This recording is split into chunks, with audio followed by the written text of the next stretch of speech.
in your view as an artist, what is your understanding of the power of music in the time of crisis? We have seen that a lot in World War I, in World War II, and even in today's world situation. What's your understanding? Well, when I think of music as having power, I think it has power to communicate feeling. Right. And I think every human being on the planet needs music. I can't explain why. I don't think that I can write a piece of music and make a political message, but I can make you feel. You know, I can write something for a character, just as Verdi wrote, you know, for you know, Othello. And while you may not agree with me politically, you will feel the emotion of what that person is experiencing. We have seen many examples, for instance, Tchaikovsky, Wagner. Those are very powerful musicians. If you can name several powerful musicians that are actually shaping the world, shaping the critical times, what are the names in your mind?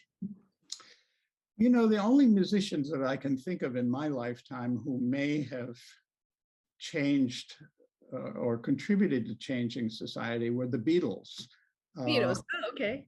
Because they impact so many people. That's the pop music. They shape the generation. It's not only because they were so popular, but also they were what we now call influencers. Right. Maybe someone like Bob Dylan, again, also a pop musician. Beethoven, in his time, I think had a power to actually change things.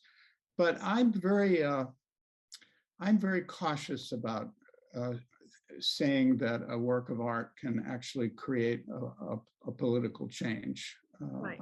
And I certainly don't intend in my music to try to make a political change. Now, when you look at the China-US relationship right now during Nixon's visit or after Nixon's visit, even though you've never been to China before, what is your comment on the development of the relationship? Well, I grew up during the Cold War, and I remember as a child the talk about the fact that Russia and China were very evil, and that they particularly the Russians might drop an atomic bomb on us. Right. And of course, that was a long time ago. Now, we don't know what's going on with Russia, but China, it had been demonized by the politicians, and Nixon did a very extraordinary thing by opening up a means of communication and eventually, you know, commerce, business, and cultural exchange between America and China. So I think, you know, that's been one of the most important events of my lifetime is the growth of China. And now, you know, we Americans, you know, think maybe we're going to reverse places with China, that China is, you know, potentially more powerful than the United States. Will you be happy with that if this is going to be the case? I don't think it's a matter of being happy. You know, right. It's a matter of wanting peace and stability and the ability to get along. You know, I grew up in a small part of the eastern part of the country in New England, and I never saw an Asian person until I moved to California. And now, you know, my grandson is half Asian.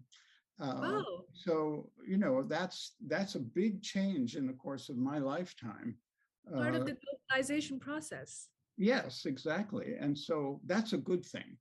Right. And, you know, if the opera can celebrate that kind of feeling of reaching out across the Pacific, as Nixon says in his arias, and creating a sense of a trust, Mhm. that would be quite wonderful.